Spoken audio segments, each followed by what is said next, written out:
জায়গাটি হলো বর্তির বিল, যা ছিল একটা সময় খুবই ট্রেন্ডে তার সৌন্দর্যের জন্য। তবে এখন কি এরকম সৌন্দর্য আছে, ঠিক সেটা দেখার জন্য এই রবিবার আমরা চলে গিয়েছিলাম আমার বাড়ি থেকে প্রায় 30 কিলোমিটার দূর বর্তির বিলে। তোমরা সবাই জানো, বর্ষায় বর্তি বিলের এক অন্যরকম সৌন্দর্য আমরা সবাই দেখতে পাই, কিন্তু এই শীতের শুরুতে ঠিক কেমন লাগে সেটা দেখার জন্য আমরা বেরিয়ে পড়ি। এই ভিডিওর মাধ্যমে তোমরা দেখতে পারবে বর্তি বিলে যাওয়ার রাস্তা এবং ওখানকার প্রাকৃতিক সৌন্দর্যটা। তাই বলবো ভিডিওটা স্কিপ না করে পুরোটা দেখো। তাই আর বেশি কথা না বাড়িয়ে ভিডিওটা শুরু করছি। চলে আসছি মোটো ব্লগিং সেটআপে, আর আমার ক্যামেরার ভিউ থেকে তোমরা দেখে নাও বর্তি বিল যাওয়ার রাস্তা প্লাস বর্তি বিলটা ঠিক কতটা সুন্দর। তো নমস্কার সবাইকে আমার একটা নতুন ভিডিওতে। আজকে রবিবার, ঘড়ির সময় এখন হচ্ছে 4:30, আর আমরা বেরিয়ে গেছি, যাবো আজকে বর্তির বিলে। এর আগেও একবার বর্তির বিলে গেছি, মানে এর আগে না অনেকবার আমি বর্তির বিলে গেছি, কিন্তু আমার চ্যানেলে একটা ভিডিও পোস্ট করা আছে বর্তির বিল, মানে এর আগে যখন আমি বর্তির বিলে যাই প্রায় 3 থেকে 4 মাস আগে, তো সেই ভিডিওটা আমার চ্যানেল পোস্ট করা আছে। তখন প্রচুর অবস্থা খারাপ ছিল বর্তির বিলে যাওয়ার দিকের, মানে ওদিককার রাস্তাটার অবস্থা খুবই খারাপ ছিল তখন। আর আজকে প্রায় 4 থেকে 5 মাস পর আবার আছি, মানে তখন অ্যাকচুয়ালি বর্ষাকাল ছিল, সেই কারণে রাস্তার অবস্থা খারাপ ছিল, মানে কাদা রাস্তায় স্লিপ একটা অন্যরকম ছিল। আর এই প্রায় 4-5 মাস পর আবার এখন যাচ্ছি আমি আবার সেই বর্তির বিলে, সেই রাস্তা দিয়েই যাবো যে রাস্তা দিয়ে আগের বারে গেছি। আর এখন আমি এই কল্যাণী এক্সপ্রেসওয়ে থেকে জাস্ট পানপুর মোড় থেকে লেফট সাইড নিয়ে চলে যাচ্ছি। এর আগের বারে যখন আমি এসেছিলাম তখন আমার কাছে না ছিল ভালো ক্যামেরা আর না ছিল ভালো মাইক। সেই ভিডিওটা তোমরা দেখলে বুঝতে পারবে সাউন্ডের এতটা পরিমাণে সাউন্ডটা খারাপ ছিল ওই ভিডিওটাতে। তো সেই তারপরে এই পর্যন্ত অনেক কিছু আপগ্রেড করেছি, মানে ক্যামেরা আপগ্রেড করেছি, প্লাস মাইক তো অনেক দিন আগে আপগ্রেড করেছি, ক্যামেরাটা রিসেন্টলি আপগ্রেড করেছি। ভিডিওতে ভালো সাউন্ড না থাকলে সত্যি শুনতে খারাপ লাগে। আরে A160 সাইলেন্সার চেঞ্জ করে দিয়েছে, মানে A160 অ্যাকচুয়ালি তো আন্ডারওয়েলি সাইলেন্সার, তাও মনে হয় বার করে দিয়েছে, এত বিকট সাউন্ড হচ্ছে। এটা হচ্ছে বর্তি বিল যাওয়ার অফ সিজন। আই থিঙ্ক ওখানে হয়তো ধান ক্ষেত থাকবে, মানে ওই যে জলাশয়টা। আমরা অ্যাকচুয়ালি বর্তি বিল মানে যেটা জানি যে চারদিকে জল, মিডিল দিয়ে রাস্তা, পাট লাগানো থাকবে, মানে পাটের আর কি পাটকাটি করা, বোঝাই করা, সব জিনিসগুলোকে দাঁড় করানো থাকবে। কিন্তু এখন গেলে সেসব কিচ্ছু দেখা যাবে না, এখন শুধু ধান ক্ষেত, দু সাইডে শুধু ধান ক্ষেত থাকবে। আর আমি যেই ভিডিওটা যখন করি, মানে তখন আমি যখন গেছিলাম তখন দু সাইডে শুধু পাট বাগান ছিল, মিডিল দিয়ে আমি মানে গাড়ি নিয়ে যাচ্ছিলাম। এখন আই থিঙ্ক শুধু ধান ক্ষেতই থাকবে, কারণ আর দেখার মতো হয়তো কিছু থাকবে না, তবে ল্যান্ডস্কেপটা খুব সুন্দর ওখানকার, এটাই একমাত্র মানে আমি তোমাদেরকে দেখাতে পারি। তো ফাইনালি আজকে আমার নতুন গ্লাভস পরে চলে এসেছি। এই যেটা আমার নতুন গ্লাভস কিনেছি ওয়েলিংটন থেকে। রিসেন্টলি একটু গেছিলাম ওইদিকে কেনাকাটি করতেই গেছিলাম, তো সেখানে গিয়ে এই গ্লাভসটা কিনেছি। মানে এই গ্লাভস না আর অনেক কিছু কিনেছি, আজকে গ্লাভসটা পরে এসেছি। তো গ্লাভসটা আমি আজকে ফার্স্ট পরলাম, মানে কিনেছি অনেকদিন আগে কিন্তু সেভাবে পরা হয়নি, জাস্ট দোকান থেকে যখন কিনি তখনই হাতে পরে নিয়ে দেখেছিলাম যে আমার হাতে সেট হচ্ছে কিনা, ব্যাস এইটুকুনি, মানে এভাবে টেস্ট করা হয়নি, গাড়ি চালিয়ে টেস্ট করা হয়নি। আজকে এই গাড়ি চালিয়ে জাস্ট টেস্ট করলাম, কেমন কি লাগছে সবটাই তোমাদেরকে জানাবো। এই গ্লাভসটার রিভিউটা দিচ্ছি আমি একদম বর্তি বিলে পৌঁছে, সেখানে গিয়ে দাঁড়াবো যখন, তখন তোমাদেরকে রিভিউটা দিচ্ছি এই গ্লাভসটা কেমন কি, গ্লাভস পরে কতটা আরাম, বা চালাতে কতটা কোনো অসুবিধা হচ্ছে কি বা কোনো প্রবলেম হচ্ছে কিনা, হাতে কেমনভাবে সেট হয়েছে, সব কিছু আমি তোমাদেরকে বলছি। আর কিছুটা চালিয়ে নিই, নাহলে আমিও নিজে বুঝতে পারবো না। আর খারাপ কোনো কমেন্ট যদি করি বা গ্লাভসটা যদি মানে উল্টোপাল্টা কোনো কমেন্ট করি তোমাদের হয়তো খারাপ লাগবে। চলো ওখানে গিয়ে আমি একেবারে তোমাদেরকে অরিজিনাল মানে অথেন্টিক রিভিউ দিচ্ছি। আর লো বাজেটের মধ্যে এরকম গ্লাভস কতটা কি ভালো সেটাও আমি তোমাদেরকে বলবো সব কিছুই, কারণ গ্লাভসটার দামটা অনেকটাই কম। এর আগে যে আমি স্টিল বাটের গ্লাভসটা ইউজ করতাম সেটা তো একদম নর্মালি গ্লাভস, তো সেটার দামও নিয়েছিল আমার কাছ থেকে 550 টাকা, 570 সামথিং কিছু নিয়েছিল। অনলাইন থেকে নিয়েছিলাম আমি, আর এই গ্লাভসটা নিয়ে অফলাইন থেকে নিয়েছি ওয়েলিংটন মার্কেট থেকে।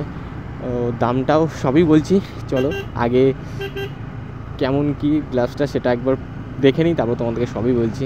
আর আমার বাড়ি থেকে বর্তির বিলের ডিস্টেন্স হচ্ছে 26 কিলোমিটার। এখনও পর্যন্ত আমরা 7-8 কিলোমিটার মতো চলে এসেছি।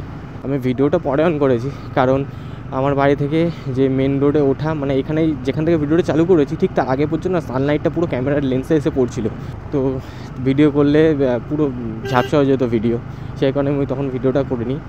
তো এখন থেকে কেমন যেন ঠান্ডা ঠান্ডা লাগছে, আমি একটা পাতলা ফুলতা টি শার্ট পরে এসেছি জাস্ট, এখন তো কেমন ঠান্ডা ঠান্ডা লাগছে। তবে আমি গ্লাভসটা পরে আসছিলাম না, বললাম যাই আজকে যখন ছুটি আছে গ্লাভসটা কিনেছি, তাহলে আজকে দিনটাতে এটা টেস্ট করে আসি, কারণ এরপরে যদি কোনো জায়গায় লং ট্যুরে যাই, যদি গ্লাভসটা আমার হাতে সেট না হয় খুব চালাতে প্রবলেম হয়ে যাবে। আর আমার স্পিড আছে মোটামুটি 47-50 কাছাকাছি স্পিড আছে, খুব একটা জোরে আমি চালাচ্ছি না। রাস্তা ভালো, কিন্তু মিডিলে কিছু কিছু জায়গায় একটু খারাপ রাস্তা, তো আমরা এখন মানে বর্তিবিলের যাওয়ার জন্য যেই মানে ওই রোড থেকে ভেতর দিকে রাস্তাটা সেটাই চলে এসেছি। আর এই রাস্তা তাও তো ঠিক আছে, যে রাস্তা মানে পিচ করা নেই, জাস্ট পাথরটা ঢেলে এখানে সমান করা হয়েছে। কিন্তু এর আগে যে রাস্তাটা ছিল, বাপ রে বাপ, মানে রাস্তাই ছিল না ওগুলো। এর আগে এসেছিলাম যখন বর্ষাকালে, তখন ওই রাস্তাটা ভালো ছিল, ভেতরের রাস্তাগুলো ছিল খারাপ। আর এখন ঠিক তার উল্টো, এবার বর্তিবিল ডান দিকে। ঠিক একদিন আগের বারে এসে এখান থেকে আমরা ঘুরে গেছিলাম, মনে আছে? তো এই যে বর্তির বিল, এই যে তাল গাছ, রাস্তা পুরো গুঁড়ো গুঁড়ো হয়ে রয়েছে। যাই হোক, এই যে বর্তির বিল, এই যে পুরো ফাঁকা মাঠ। আর একটা সময় এই দুই জায়গায়, আচ্ছা এখানে প্রি ওয়েডিং শ্যুট হচ্ছে মনে হচ্ছে, প্রি ওয়েডিং শ্যুট হচ্ছে। ওই যে মডেল, ক্যামেরা দেখা গেছে কিনা কে জানে। মাঠ চার সাইডে পুরো, ভেবেছিলাম ধান চাষ হচ্ছে, কিন্তু না, কিছুই হচ্ছে না চাষ। এখন চাষ আপাতত বন্ধ আছে, পাট লাগিয়েছিল।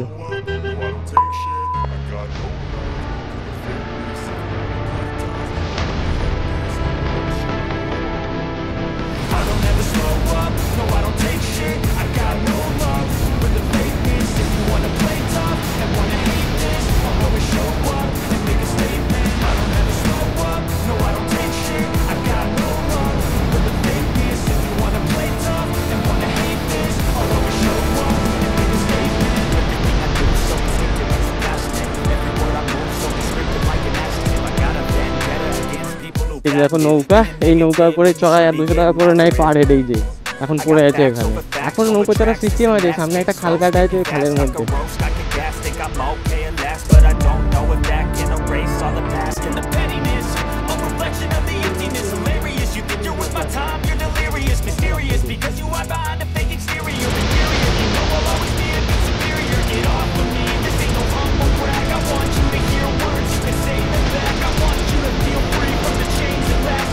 দিকে দেখাচ্ছি যদি ফটোগ্রাফি চলছে।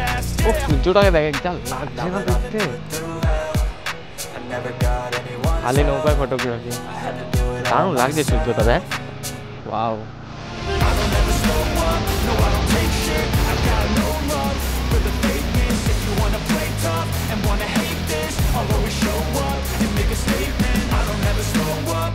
তো যেমনটা বলেছিলাম যে বর্তিবিল আসার পর আমি আমার গ্লাভসের রিভিউ দেবো। এখন চলে এসেছি আমি বর্তিবিলে। তো এটা হচ্ছে আমার গ্লাভস, যেটা সমি কোম্পানির।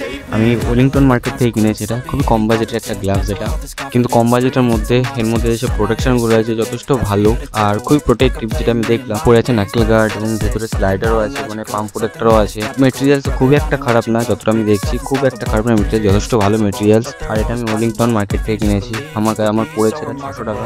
এই বাইকগুলো তুমি অনলাইনে দেখতে পাবে, স্টিলবার্ড বা স্টার্টসের খুবই পাতলা হ্যান্ড গ্লাভস পাওয়া যায়, যেগুলো খুবই পাতলা হয়। তো সেই দিক থেকে দেখলে যথেষ্ট ভালো একটা গ্লাভ, যেটা তোমরা ট্রাই করতে পারো। তো আমাদের মোটামুটি ঘোরা কমপ্লিট, আর এখন বাইকটা স্টার্ট করবো, বেরিয়ে যাবো এখান থেকে। সব রেস্টুরেন্ট হয়ে গেছে মাঠের উপরে, সুন্দর করে পাশ দিয়ে উপরে তক্তা বিছিয়ে রেস্টুরেন্ট করে দিই, কত সুন্দর। যেমন মালিক যাবে তারা, ভালোই বিজনেস এটা, কারণ এই বিজনেস এখানে সারা বছরই চলবে। এই বিজনেসটা মোটামুটি সবসময় লোক যাতায়াত করে এইসব রাস্তাতে, মানে এখানে বিশেষ করে এই জায়গাতে সারা বছরই লোক আসা যাওয়া করে। এখানে আসতে গেলে মোটামুটি 4:30 5টার মধ্যে যদি চলে আসা যায় ভালো ছবি উঠবে। বিশেষ করে এখন তো শীতকাল, মানে শীত চলে আসছে, রাস্তায় আছে।